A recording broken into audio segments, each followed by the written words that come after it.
What's next? He's showing up dead. I wasn't ready to die. They want to start a war out here.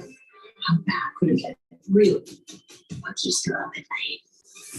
Things are about to get quiet.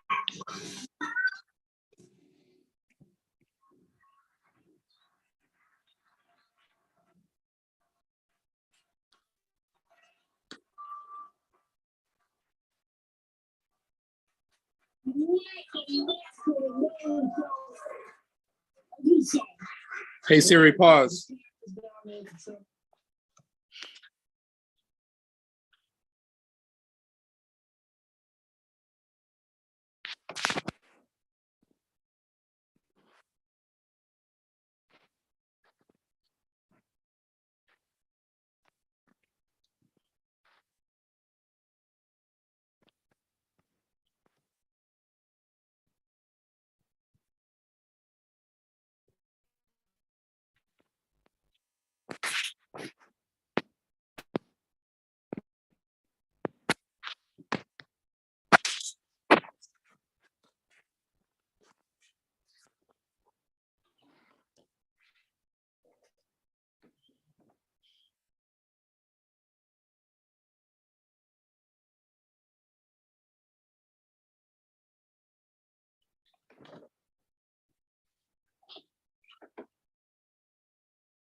All right, gentlemen, welcome.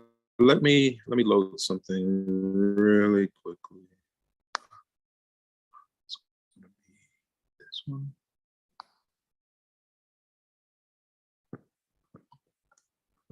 Let's copy.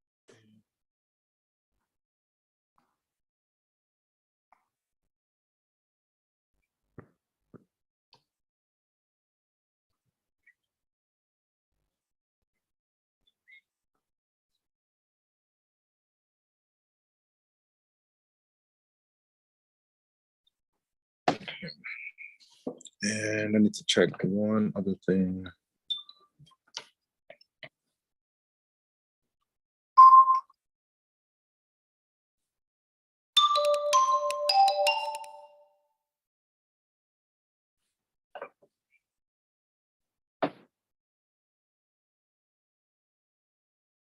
I don't think they're here.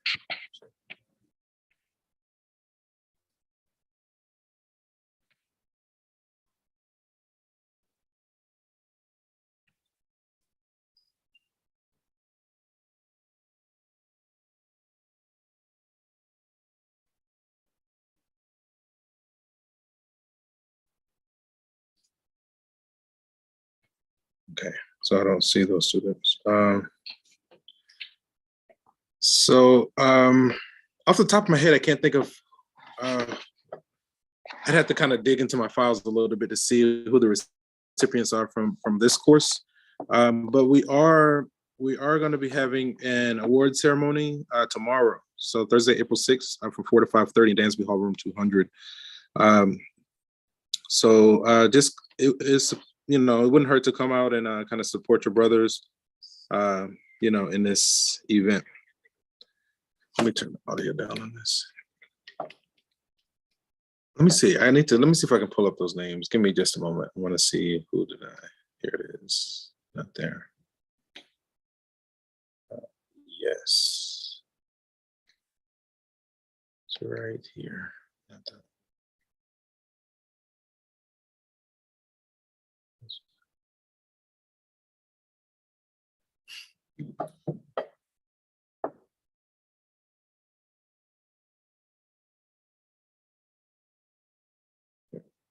Okay.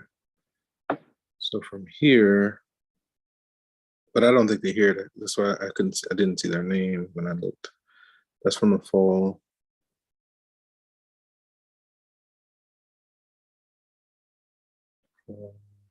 Spring. 8 a.m.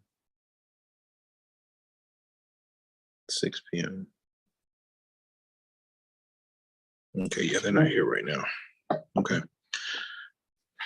Okay, let me see. So, I mean, it still wouldn't hurt, just as a student to just come out and support your brothers. The two recipients from this course are not here right now, but I emailed them, so they should be aware of it. So you can like screenshot this if you would like to attend. Yeah. Let me see. As far as announcements, we are approaching the end of like the new content, right? So I think today we're going to work on section 4.4. Next week, I think we have 2 sections left. We have a total of 3 sections remaining. Today is 4.4. Next week is section 4.5, and then I think 4.6 is going to be the last of the new material, right? So we only have 3 full sections left. So then after next week, I want to say we take exam 2. Unlimited attempts for 7 days, right? And yeah. And then after exam 2, we'll have like a week or 2 for review. As far as the final is concerned, so the last day of class, let me see if I pull up a calendar.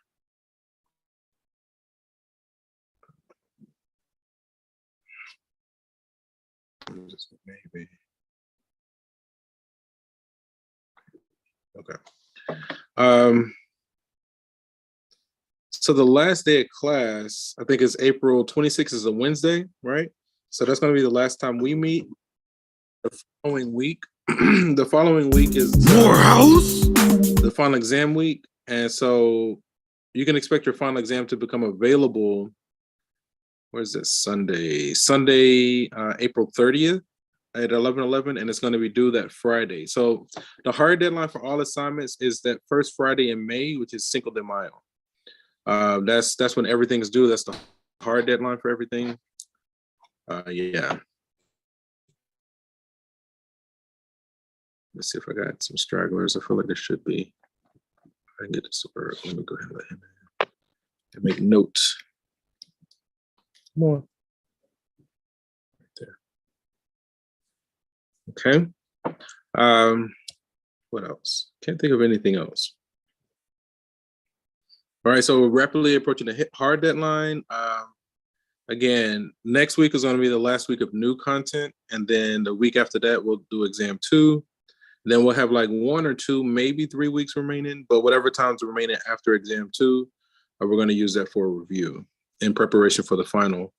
And the final is going to be available that Sunday before the week of finals, and it's going to be due that Friday at the end of week of finals. Okay, because after that Friday at midnight, we have to start calculating final grades and things of that nature. Okay. As always, if you have any questions, feel free to unmute yourself to get my attention.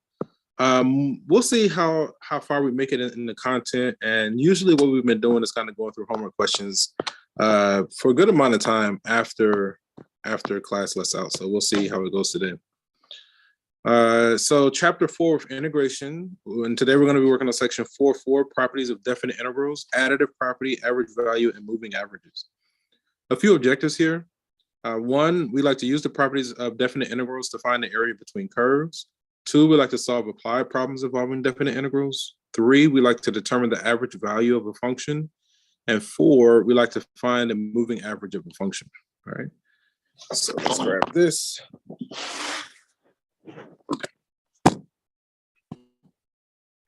So for a less than b less than c, if we consider the integral from a to b of f of x dx, right, this guy, and notice that b is between a and c. So again, last time we were saying that the integral is going to give us the area under the curve, you know?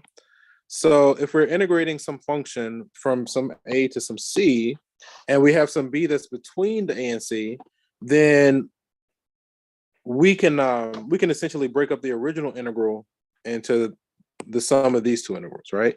The integral from a to b, so from a to b of f of x dx, plus the integral from b to c, right?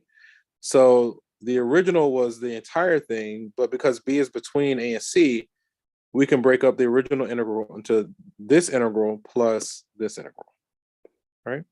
So for any number b between a and c, the integral from a to c is integral from a to b plus the integral from b to c. Okay, I feel like that's not too terribly bad. So find the area under the graph of y equals f of x from -4 to 5. Okay, so we're given this piecewise function, right? So then it seems like this b would be 3. Notice that 3 is between the -4 and 5. I think, all right, so when we go to integrate, I guess I can write it out. Let me just write it out. Let me take some notes. I was going to kind of piggyback off of my prepared notes, but I'll just write it out. view seamless, all right? Okay, so we're asked to find they're basically asking us to integrate this piecewise function. And so the B in this case would be like 3, right? So let's see. So the integral from, where do we say, -4 to 5 of f of x dx, that's going to be the same as the integral from -4 to 3 of f of x dx plus the integral from 3 to 5 of f of x dx, okay? So we're going to evaluate each of those integrals separately. So the integral from -4 to 3, and from -4 to 3, that's going to be, well, f of x equals 9. So we're going to integrate the integral from -4 to 3 of 9 dx plus the integral from 3 to 5. The second part is what, x squared dx, okay? So then for the first part, the integral of 9, that integral is just going to be 9x because the derivative of 9x is 9, right? And we want to evaluate that as x goes from -4 to 3. Then we're going to say plus the integral of x squared is x cubed over 3 because the derivative of this guy produces x squared, and we want to evaluate that as x goes from 3 to 5. Okay.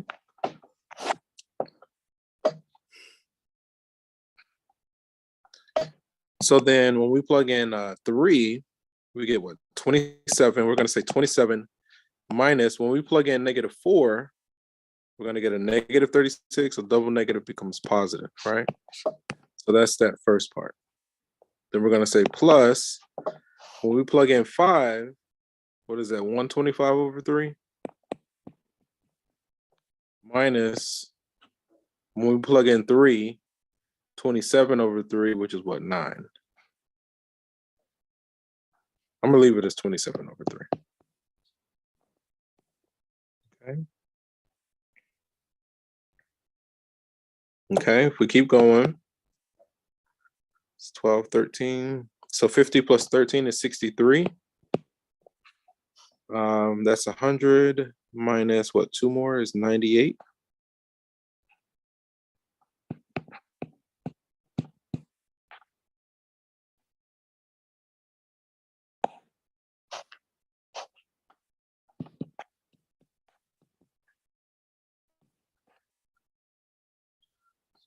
Two and 2/3. So that's what, 95 and 2/3, right?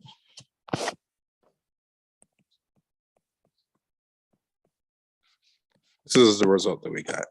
I'm gonna go with it for now. If it's wrong, we'll just go back and try to figure out what we did wrong.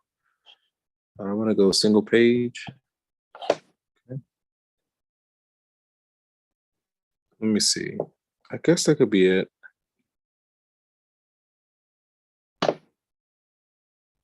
Yeah, 95 and 2/3. Okay. So again, if anything is not clear, just, feel free to kind of get my attention. Unmute yourself to get my attention and we can talk about it. Okay, but we got the same thing. So the quick check I usually leave as an exercise for you all. And so then we have this theorem 6. So let f and g be continuous functions and suppose that f of x is greater than or equal to g of x over the closed interval a to b. Then the area of the region between the two curves from as x goes from a to b is going to be the integral as x goes from a to b of f of x minus g of x dx, right? So notice that f of x is greater than or equal to g of x, right? It doesn't really fall below. So then the shaded region is the region between f and g, and also between where x goes from a to b. All right, so then this integral here, right? So this is just a pictorial representation of this guy. Okay, let's keep going. Find the area of the region that is bound by the graphs of f and g So notice that we're talking about as x goes from where 0 to 2. So as x goes from 0 to 2, notice that f is above g. All right, so I think we can just apply that theorem directly. I'm just going to use my type notes here. Okay, well, so we probably should have found like where f and g intersect, right? So if we set f equal to g, let me try this one from scratch. I don't want to piggyback off of it. Let's go to view, seamless. Let me add a page. Okay. So we kind of got a little bit of a hint. So we're at least given the graph. We have that f of x equals 2x plus 1, g of x equals x squared plus 1, right?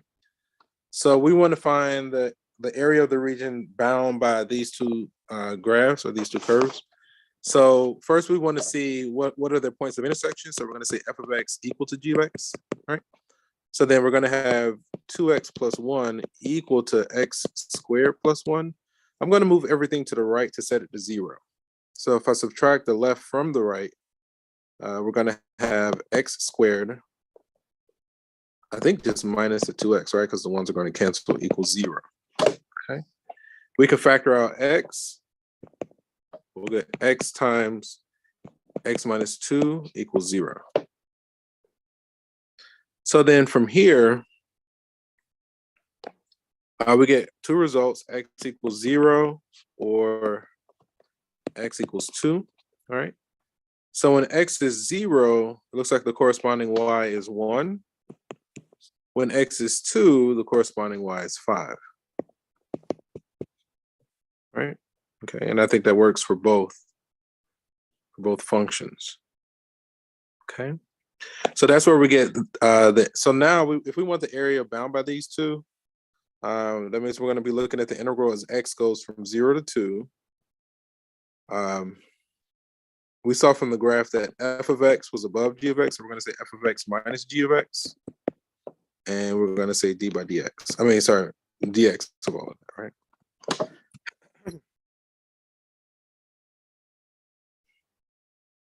Okay. Let me see, what do we have? Okay, so let's do this. This is going to be the integral as x goes from 0 to 2. F of x is what? 2x plus 1 minus g of x, x squared plus 1. I'm going to say dx of all of that. If we keep going, let's see.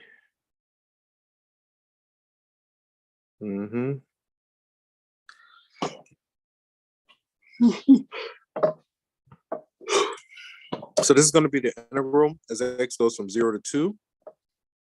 2x, I think the ones cancel. 2x minus x squared dx, okay? So basically what I was doing was like simplifying it before I find my integral. Okay, let me wrap this one up, then I'll check Zoom again. Okay. So then when we integrate, what is that? 2x squared over 2, so that just becomes just x squared. That becomes x cubed over 3, so we're going to say minus x cubed over 3. And we want to evaluate this as x goes from 0 to 2. So when we plug in 2, we're going to get 4 minus 8 over 3. Then we're going to say minus, when we plug in 0, we get 0. Okay. So what is that, 12 over 3? Minus 8 over 3? Is 4 over 3.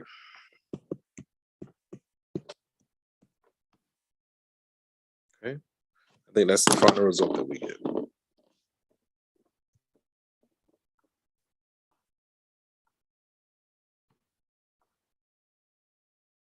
You see the 4/3. Here's a type version of what we just experienced.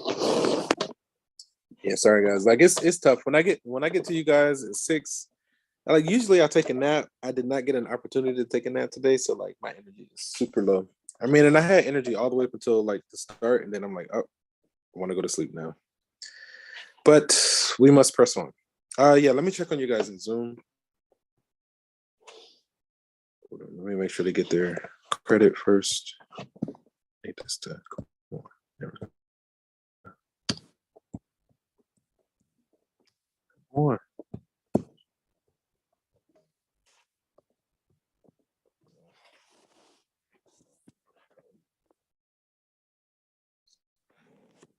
It's like kind of a little bit temperamental. I don't want to close it because I know that's going to mess up the thing. Students, since I can't get that to work. There's 1.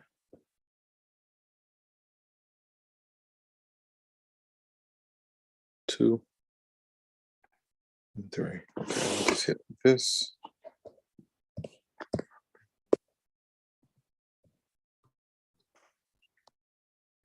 There we go. Okay. All right. So let's keep going. So looking at this example, it says a clever college student develops an engine that is believed to meet all state standards for emission control. The new engine's rate of emission is given by this guy here, where EFT is the emissions in billions of pollution particulates per year at time t in years. The emission rate of a conventional engine is given by this, right? So we have the emissions of our creation, the new engine's emission versus a conventional engine's emission, okay? Where does the question? Okay. So the graph of both curves are shown to the right. At what point in time will the emission rates be the same, right? So we need to solve for that point of intersection. And then what is the reduction in emission resulting from using the student's engine? The rate of emissions. So if we want the actual emissions, that means we need to integrate, right? If we're given the rate and we want the actual emissions, in this case, in this context, we need to integrate. Okay. So let me view seamless. Let me add a page.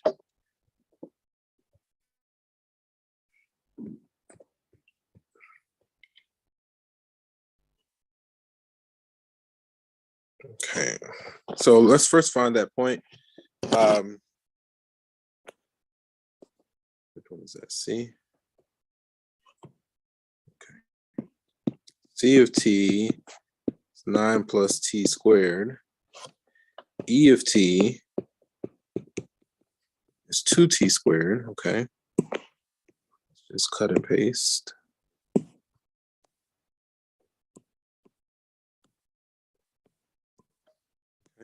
This is what was given.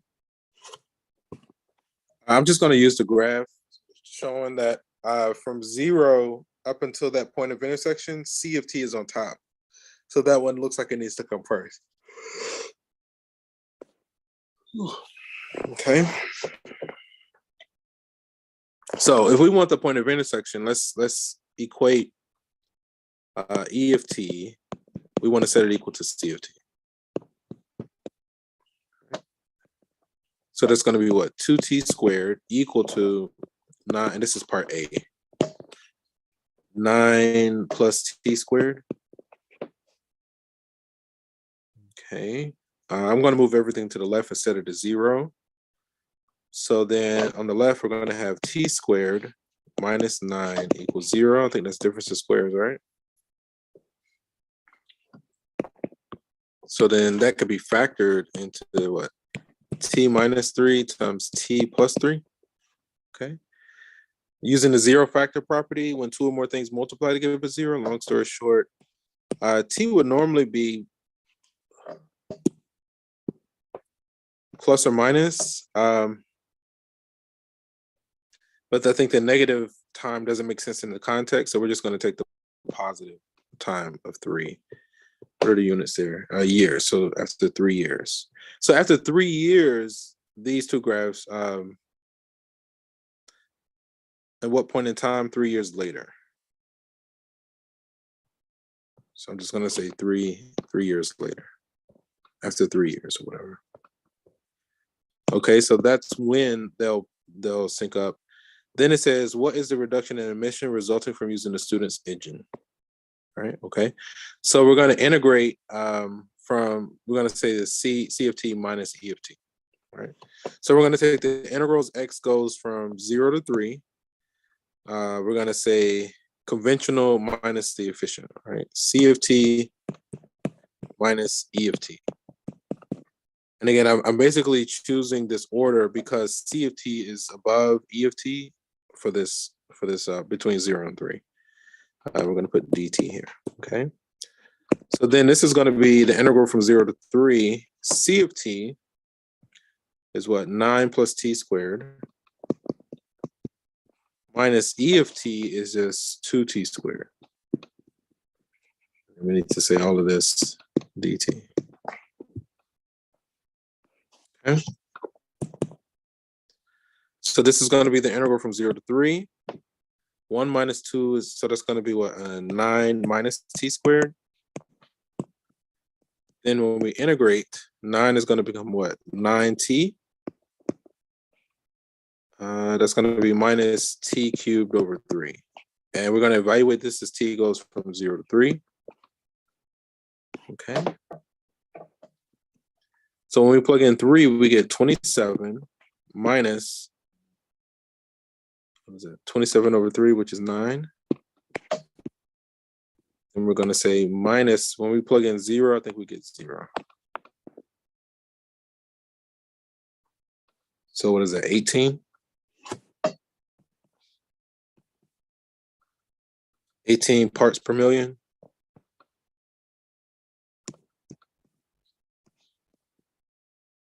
Let's see. That's what we got, all right, for part B.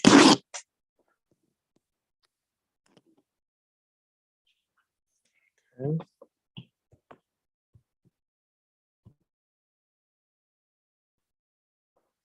So if we look at the type version,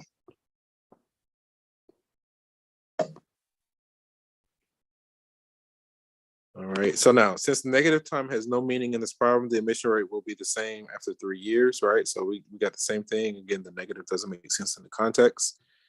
So then, long story short, you see the 18 billion, right? We're missing billion, 18 billion pollution particles per year. Well, the units, I think we put the wrong units, but we got the gist of it. That's fine.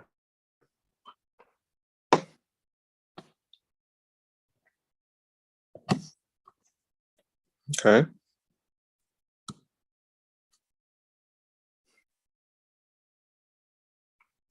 All right, so we have this definition. So let f be a continuous function over a closed interval, then the average value, y average, over the closed interval is given by this. The average value is basically 1 over b minus a times the integral as x goes from a to b of f of x dx, all right? So it's the same thing we've been doing, but for the average y, we're going to do the 1 over b minus a. Let me see. All right. So we're asked to find the average value of f of x equal to x squared from 0 to 2, as x goes from 0 to 2, right? So the y average, that's interesting. Okay, so I think we just said right here, y average is going to be 1 over b minus a times the integral as x goes from a to b of f of x dx, right? Okay. So our b in this case looks like it's what, 2? Yeah. So we're going to say 1 over 2 minus 0 times the integral as x goes from 0 to 2. Our f of x is what? X squared dx. All right, we just basically plugged in the different components. Okay, 1/2. So the 1/2 persists. So I'm just going to keep the 1/2 in front. The integral of x squared is going to be what? X cubed over 3.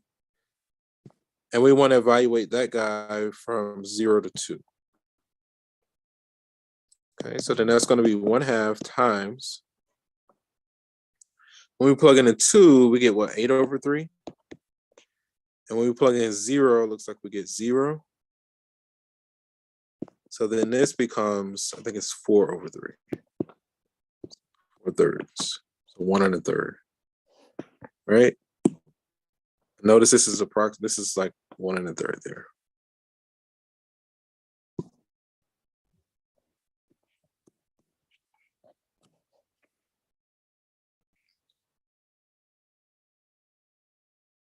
Okay. Ooh, what's the time? I need to be able to see my clock. Okay, keep going.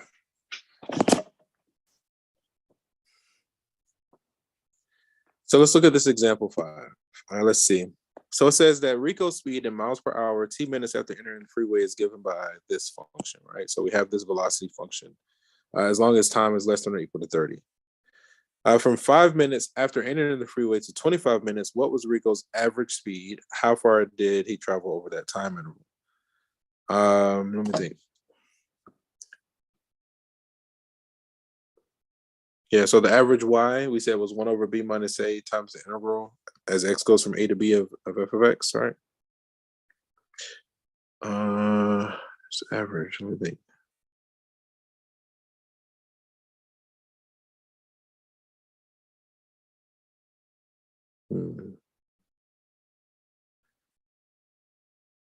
Because if we do any like, what does it feel like? Let me see something. That's fine. We're gonna get that one. Where's the average? Okay. Duh. Okay. So let's go like this. No, I hit the wrong thing. Cancel. View seamless. Let's add a page. All right. So the average velocity. Let me write it like this. So V of t average is going to be what? We're going from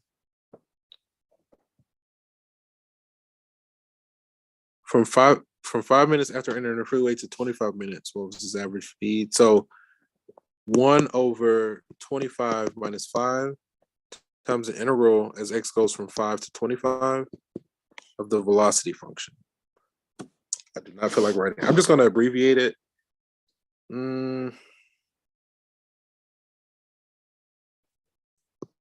V of t dt. Okay. So then that's going to be 1/20. The integrals x goes from 5 to 20. And then we have this negative 1/200 t cubed, 3/20 t squared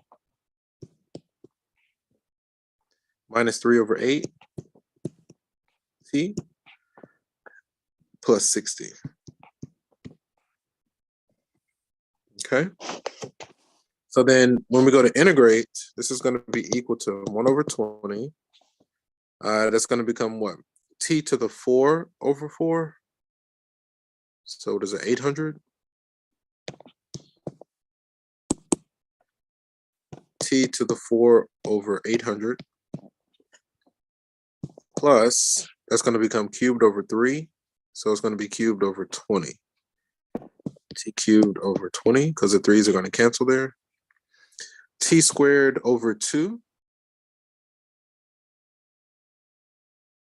So then 8 times 2 is 16. So then minus 3/16, 3t squared over 16.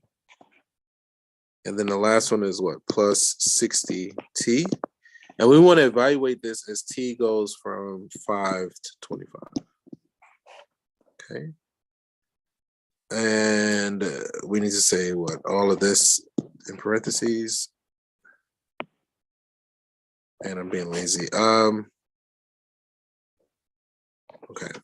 So this is going to be 1/20 plug in our 25. So I'm just gonna kind of write it. So 25 to the power of 4 over 800. 25 cubed over 20. I'm just gonna use my calculator. 3 times 25 squared over 16. 60 times 25.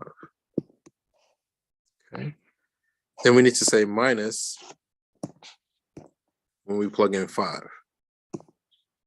5 to the 4 over 800 plus 5 cubed over 20 minus 3 times, what is 5 squared over 16 plus 60 times 5. Close off the second set of parentheses, and then we also need to close off the original set of parentheses. So when I go to use my calculator, what I'm going to do is type in a function and then just say the first function minus the second function, because instead of writing out all of that several times, right? So let me see. Let's close all these tabs. This one. Okay. Let's reload and refresh.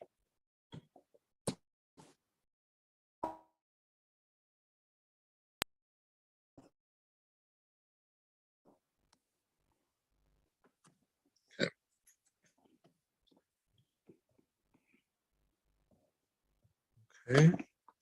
So let me see. The guy in question is that one on that third line from the bottom, not the very bottom, not the second line, but that third line. That's the one I'm going to put in. So I'm going to go to my y equals. Thank you. Stop. Let's see. I'm going to put in negative x to the power of 4 divided by 800. Okay. Plus x to the power of 3 divided by 20 minus 3x squared divided by 16 plus 60x. Okay. I think we're okay. Let's go with this. All right. So that's the antiderivative. So then when I go to crunch all this, what I'm going to do is parentheses 1 over 20. Parentheses, I want to call on that function. So I'm going to go to variables, y variables. I'm going to say that function evaluated when x is what, 25. Then we're going to say minus, we're going to call on that function again. And evaluate it when x is what, 5. Okay, close off my parentheses, and I'm just going to go with this result. Instead of like trying to type all that all the way out, I just use the function notation. So then we get that this is 68.75. Now let's go back to the context. His average speed, and that's a reasonable answer, about 69 miles per hour. His average speed, miles per hour, right? That's what we got. And then it says, how far did he travel over that time interval? So if this is his average speed, and what's his time traveling? 5 minutes to 25. So was that 20 minutes? Convert 20 minutes to an hour. So let me write out that conversion, right? So, because we're considering this from 5 minutes to 25 minutes, so that's a total of 20 minutes. But our units need to be an hour, so I'm going to put the 20 minutes over 1. And I'm going to say times. It's 60. So 1 hour corresponds to 60 minutes, right? So I'm writing it this way on purpose so that way my units cancel, and I'm only going to be left with my desired units of hours. What is that? 1/3 of an hour. Okay. So then the distance traveled for part B, I guess, let me label this as A. His distance traveled is going to be the 68.75 miles per hour times 1/3 of an hour. So we're just going to say that answer times 1/3. We could say 916 bar, 22.916 bar. All right, miles. I feel like this should be good. So about 23 miles. Okay. Let's go to view single page, right? So yeah, about 23 miles in 20 minutes. Okay. So let's see, how do we do?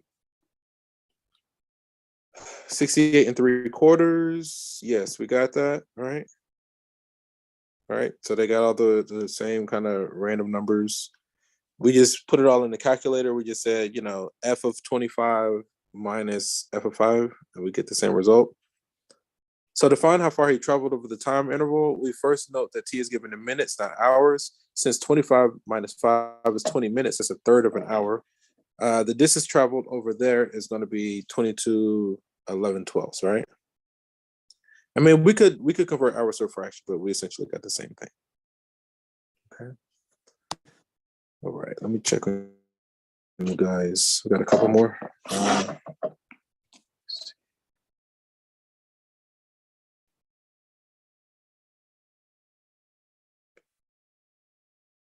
Okay. All right. Can we just come on? That kind of. Can you just go away? I don't know how to get this.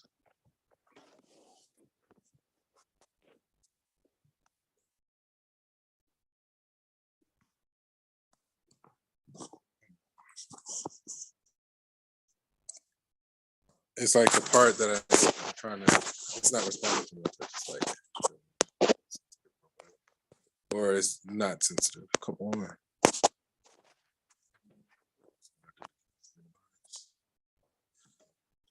No, let's do it. No. Let's see.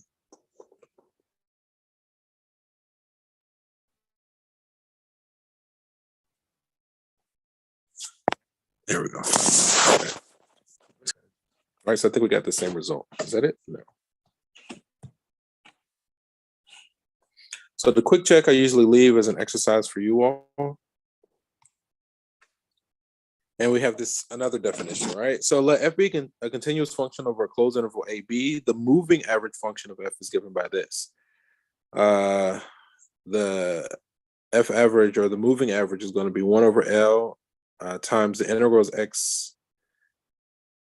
As the function changes from x to x plus L of f of t dt, where L is a constant representing a fixed interval of time. Let me see if I can see this example. Let's look at this example, and I think that'll help to put this in some context, right? So the moving average, right? So moving averages, the weekly revenue in thousands of dollars of trucks rentals X weeks since the start of the year is given by this, right? So that's our weekly revenue, where X goes from 0 to 10. Find a moving average over 3-week intervals, right? So for the first 3-week interval, we have an average. Then for the second set of 3 weeks, we have a different average, right? So it's a moving average, right? So you have 0 to 3, and then 1 to 4, then 2 to 5, yada, yada, yada. And for each of those intervals, we're finding the average, right? So let's see. So L, I guess we can say, is what the length of our interval, right? In this case, it's 3 weeks, or just 3. To find the, okay, this one's a little bit involved. To find the moving average for the first 3 weeks, we set X to 0, right? And then L is 3. So we're going from 0 to 3, right? So L is 3, so it's going to be a third. 1/3 times the interval as X goes from 0 to 3, right? 0 to 3 of RT dt. That's for the first set of 3 weeks. Then when we go to find the second set, now we're going from where X goes from 1 to 4, right? So I think the 1/3 stays the same. So essentially, we're going to be doing this, like, get to the end. right? Several times, right? So I'm definitely gonna piggyback off my prepared notes because I think we can crunch these numbers, right? So the integral here, when you go to integrate, this t to the 4 becomes t to the 5 over 5, becomes this guy. You know how to find these. You just kind of got to take your time and kind of crunch those numbers to get these guys. And again, we're evaluating this as t goes from 0 to 3. Long story. Now, this is for the first three. This is the average for the first 3 weeks. So thus, over the first 3 weeks of the year, Trucks Rental had an average revenue of $16,910 per week, right? That was the first set of 3. Then what we have to do is come back and look at the second set of 3 weeks, right? So now X starts at 1, and now we're integrating as X goes from 1 to 4. And so basically the thing that's changing, it looks like, is the limits of integration, and everything else is staying the same. So now the average for the second set of 3 weeks is $11,910. So that was 2. We still need to do the third set. So we did weeks 0 to 3. Then we did 1 to 4. Now we're doing 2 to 5, 3 to 6, 4 to 7, right? And it's a repeat of the same thing. Once you get like the first or second one, then the remainder are the same. So it's a total of like 7 sets, right? That's why I kind of paused earlier, because I was like, okay, well, when you get to the end, how many sets are we going to have, right? So this is like the 5th moving average, 6th moving average, 7th moving average. So basically, we're doing the same thing 7 times, but we're just adjusting the limits of integration with each step, right? Okay. And this is what it's going to produce a moving average for us. Again, I'm just not writing it out, but I think you get the gist, because once you get like 1 or 2 of them, then the rest are kind of repeats. You could even do this in like a spreadsheet, or like how I did the function notation in the calculator, and just make it so that you can like change. Like if you go ahead and calculate the antiderivative and then let the antiderivative be a function, then you can just plug in when X is 8, plug in when X is 5. Depending on your calculator or your device. Now we could look at Desmos, right, and see, can we, because some of the calculators you can put it in closer to this form and it'll spit this out. But as long as you have some way of evaluating these integrals, then you're okay, right? Okay. I think that actually brings us to the end of the section. No, let's see. And so the graph below displays R along with a graph of the moving average, R average, over these 7 3-week periods of time. The graph of the moving average retains the general shape of the graph of R, but reduces the fluctuations, making the general trend easier to see, right? So I think the red is the original graph, and then the blue are the moving averages, and it kind of follows the same trend with less noise, right? So the moving average smooths the data, but maintains its general trend. Okay. All right, and that does bring us to the end of the section. So we can take the remainder time we can either do homework questions from this section, or usually we have questions from other sections as well. So we can just take at least the remaining time to kind of go through as many questions as possible. And lately we were just going past time, and I kind of let you guys go. Mr. Lowe, are you there? Did you have questions that you'd like to go through? Could we go over questions from this section? You just want to do this section? Yeah, that's fine. Yeah, we can do. Did you already have questions in mind, or just as many as we can? Just as many as we can. Okay, let's see what we got. So what is this for? This is 4.4. Let me add a page. Let me go view seamless. Yeah, it got interesting. I mean, like, and usually what happens, because I'm already kind of tired, but again, I still encourage it, like, because we need to talk about this stuff. So we'll go through like questions, and then like the very last question will work when I'm like at zero energy, just be like from left field. I'm like, geez. So the conclusion we came to, I was encouraging Mr. Lowe. I was like, okay, we got to the conclusion that we found the mistake that we made, and we got to the bottom of it, but then it was like, okay, I do kind of acknowledge that that was a little bit, some of these questions are a little bit intense, right? A good amount of them. So I was like, if you're on an exam, right, and I just encourage them, challenge the question, do the best that you can. And I was like, if you get something that's close or you challenge it, we can look at it, we can talk about it, and either I'll admit it or I might give you credit for it, right? But you got to go through and kind of go back and forth so I can get a sense of where you guys are. If you want to challenge it, then, I would be open to removing some questions. And it's a little bit tough because I want to say that each time you guys take an exam, it changes, right? So some people might get one question and others might not. But then if you take it again, eventually it's going to pop up. So I guess with each person, if you wanted, you can take your highest score, whichever one you want to challenge, then we can kind of look at it together and see if we can recover some points, right? So that's always an option as well, right? So again, I'm not trying to be like super rigorous or anything. I'm just trying to encourage you guys to keep trying, keep practicing, keep pushing, devise a plan to get this stuff done and kind of get it done. All right. Okay.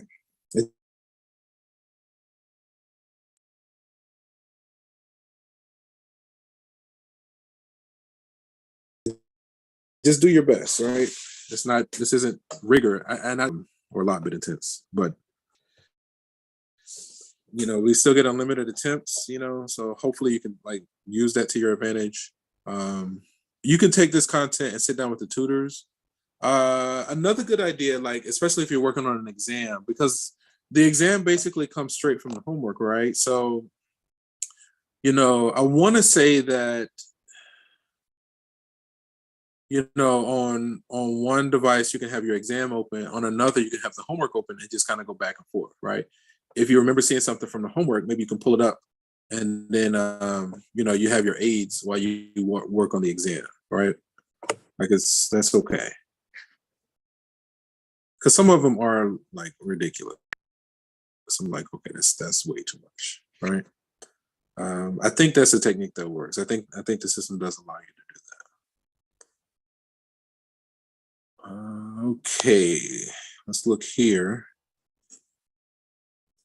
I don't think they're here, or remember the names. See the names. Okay, this is what 4-4. So yeah, we're almost done. I know you guys have your work cut out for you. The bulk of your grade, I want to say, comes from your exams. So do the best you can with the homework and quizzes. But if you're trying to just improve your overall score, you want to definitely prioritize your exams. I had to look at the syllabus again to see how I weighted the assignments, but I'm pretty sure that the bulk comes from the exams. Once your exams are wherever you want them to be, then you want to go back and do the best you can with them. I would definitely prioritize the quizzes over the homework. The homework is a whole bunch of work for minimal points. The quizzes are about the same points, but the quizzes are short. I think I made all the quizzes maybe 5 questions. So first thing you want to get in order are your exams. And then after your exams are in order, then your quizzes. And then after the quizzes if you have the energy, it's the homework. If you're not feeling it, don't worry about the homework. Just make sure your exams are in order, right? Okay, let me make sure this is the right section. Yeah, let's go ahead and I can get into it.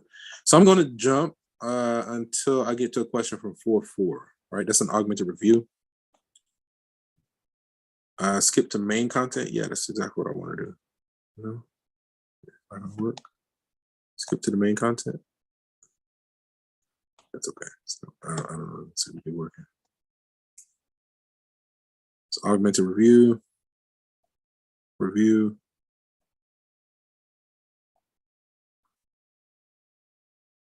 We're on our way. That's chapter 2. Chapter 3. 4-3. I think we're on 4-4. So let's go. Keep going.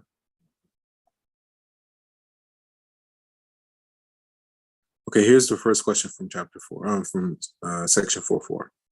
We're asked to find the area under the graph over the closed interval from 1 to 5. Right? Notice that 4 is between the 1 to 5. So this is like the first one that we did where you break it into 2 intervals. So let's start by getting screenshots.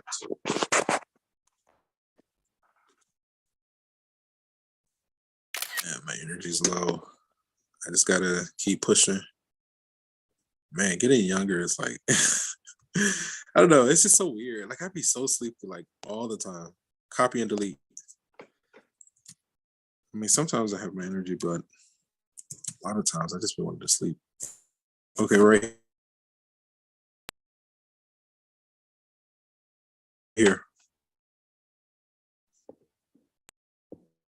And let's paste. Okay, we got. So the area on the curve, they're basically just asking us to integrate. So again, the integral as x goes from 1 to 5. Let's clean up that 5. I can write a 5 today. Of f of x dx. That's going to be the integral as x goes from what, 1 to 4 of x plus 7 dx plus the integral as x goes from 4 to 5 of 23 minus 3 over 2x dx. Okay, so basically we're just evaluating those separate integrals. So then the first one, if we integrate, the antiderivative is going to be, what do we get? X squared over 2 plus 7x, and we want to evaluate that as x goes from 1 to 4. Then we're going to say plus, that's going to be what, 23x? X squared over 2, so it's going to be a negative 3 over 4 x squared. We want to evaluate that as x goes from what, 4 to 5?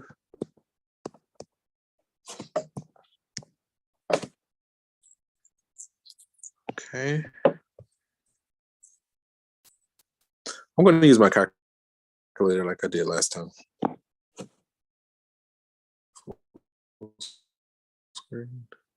This one. Right here.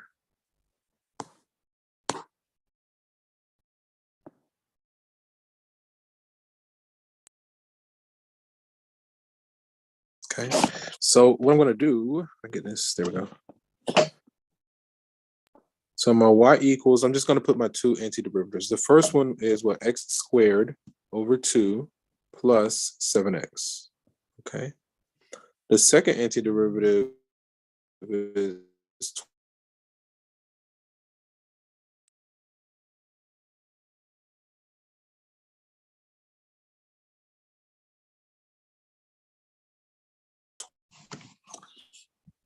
we are still on. Hopefully I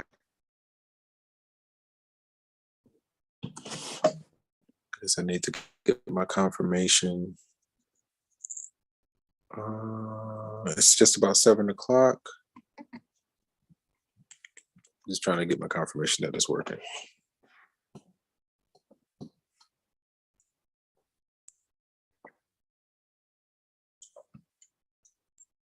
We are still on. Hopefully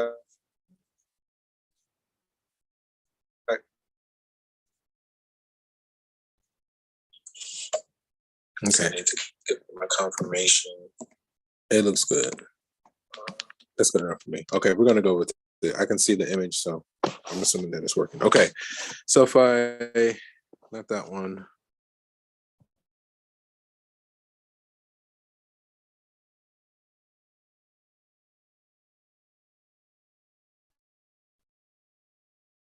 Right here.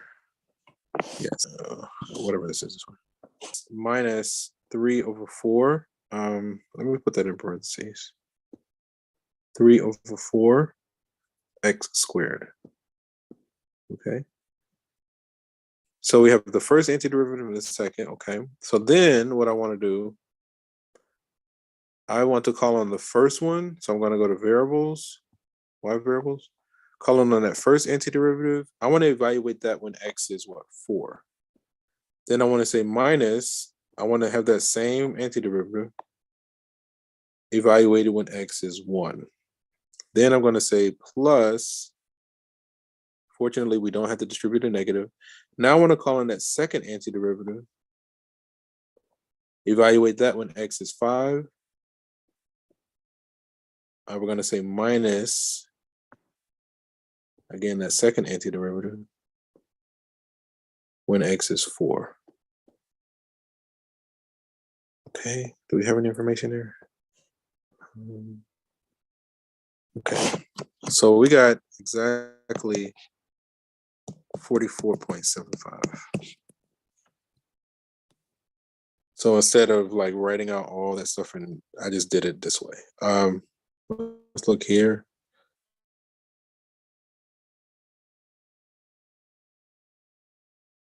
This one, integer or simplified fraction. I'm gonna go with 179 over 4. 79 over 4.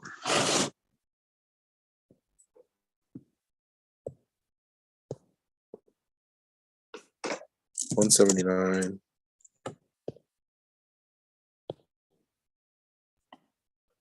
179 over 4. Okay. So hopefully the way I did it, you can do that. I feel like I'm less likely to make mistakes if I can just put it in function notation. Let's see, find the area of the region enclosed by this as x goes from and the x-axis, right? Okay, so we know that this function should be above the x-axis. Okay, this is an interesting one. Let's do it. We got time for like maybe one or two more. Let's see. We'll go like this. I'm gonna take it from here to here, like this. Okay, I'm gonna copy and delete. Done. Copy and delete.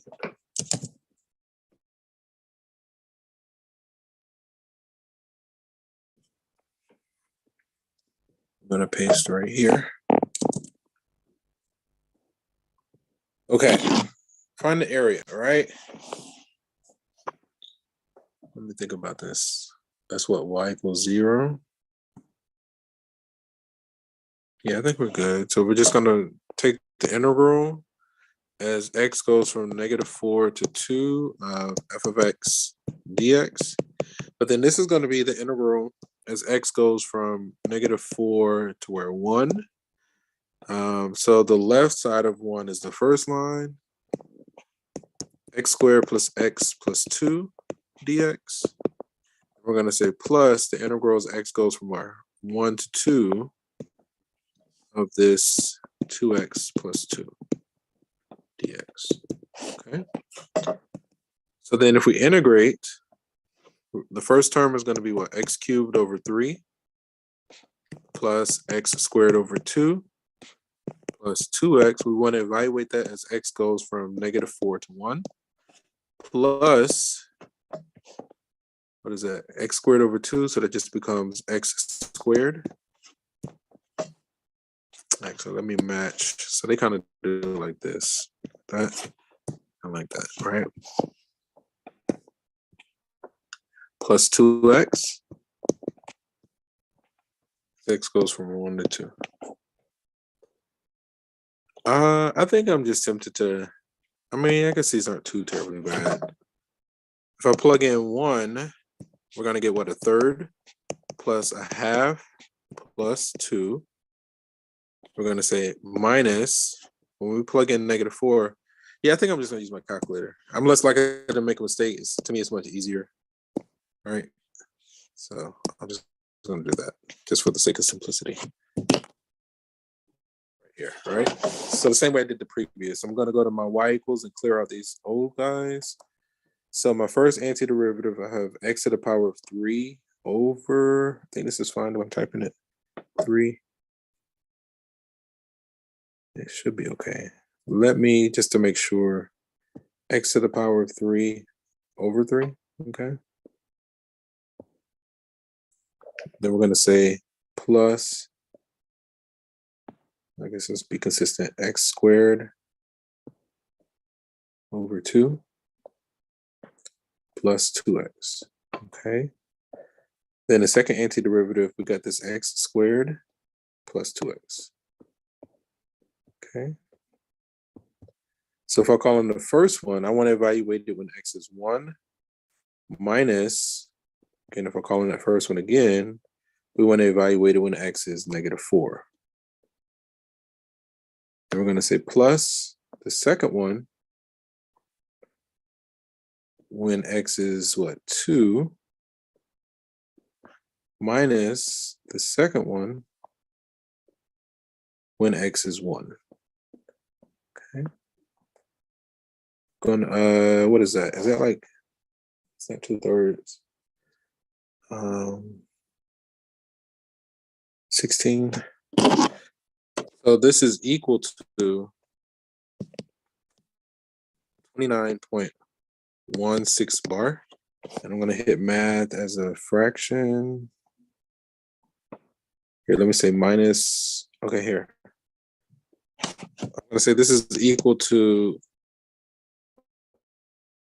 175/6, but that's also another, just for some context, I'm going to say minus 29 as a fraction. So there's 29 and 1/6. Okay.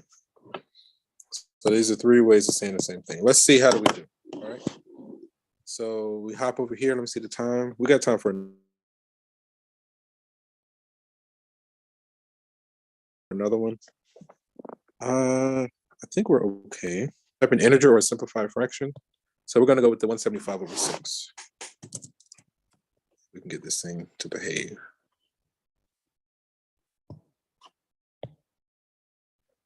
(175/6).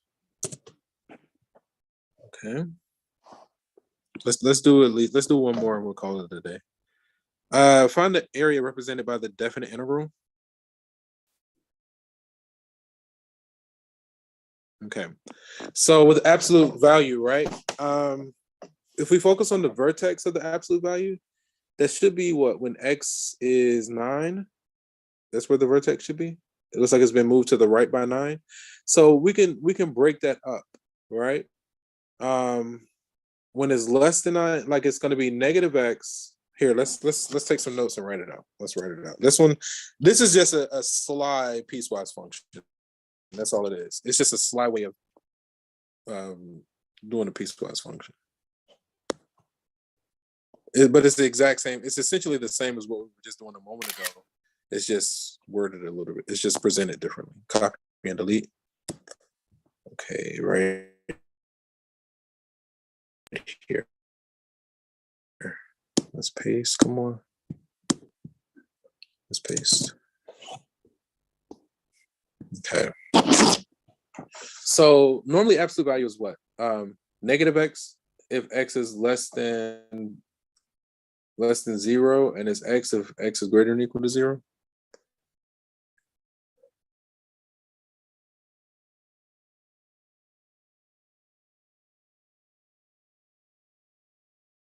Okay, so we can do something like f of x is going to be what?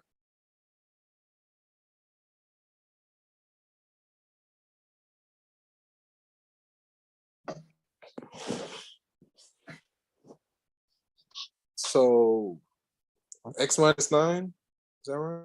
Let me think about it.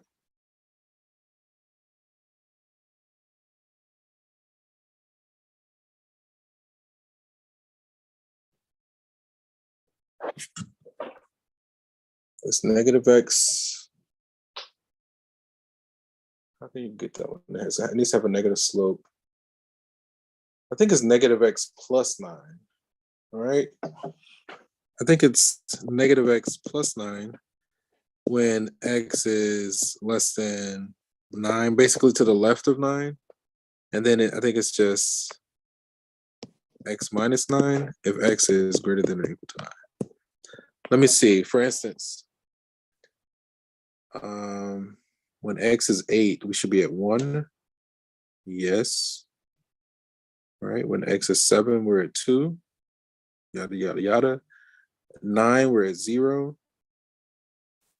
When we're at 10, we should be at 1. Right. I think this is good. All right. Okay. because this is all centered around 9. So then once we have this piecewise function proper, then it's a repeat of the previous. I'm just going to kind of try to do this one to wrap up and get you guys out of here. We're going to evaluate this integral as x goes from 0 to 9 of that first one, which is negative x plus 9. Again, I think this is okay. Dx. Then we're going to say plus the integral as x goes from 9 to 12 of x minus 9 dx. Okay. So then if we evaluate, provided we set everything up properly, x squared over 2 plus 9x, we want to evaluate this as x goes from 0 to 9, plus, that's going to be what, x squared over 2 minus 9x.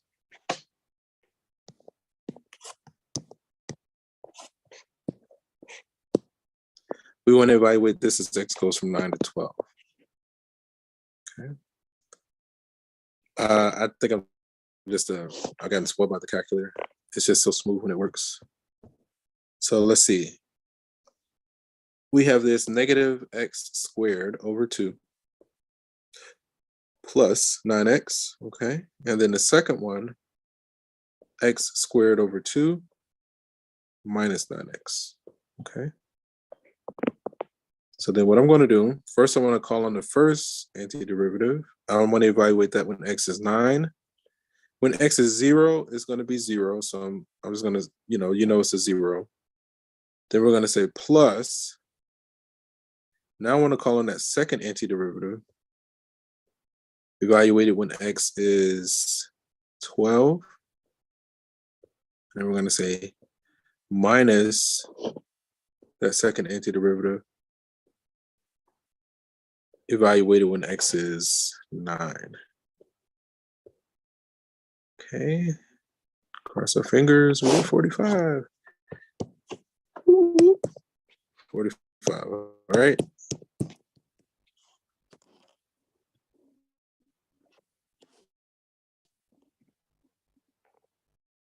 Okay, let's try 45. That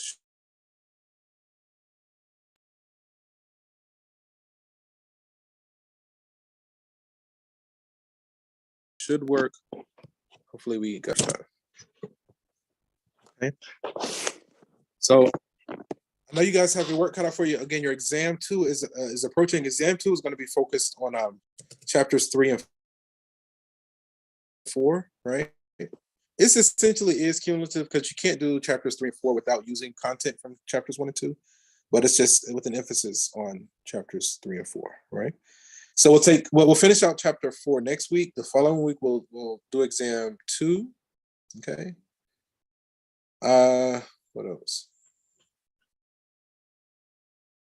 And again, so after, with all this material that's on Pearson, if you're going back trying to improve your overall score, you definitely want to prioritize your exams. You can take this content and sit down with the tutors and work on it with them. It's totally okay. Right? Anything that's on Pearson, you can just take it and sit down and just kind of, because the tutors you've already paid, they're sitting there waiting for you, so you could just take it line by line. And then if somebody else leaves or comes, then, they should be able to help you with this as well, right? Okay. Would you guys like to ask any questions before we go our separate ways? Okay. Let me go ahead and make a copy of this available. Send it to box. Calculus is good. Send. Okay, so when this bar finishes loading, anything that you saw me writing, you'll get a copy of. And if there aren't any burning questions, we're going to go ahead and end the session here. And from one beautiful mind to another, enjoy the rest of your day, guys. Enjoy your weekend. Take care. Peace.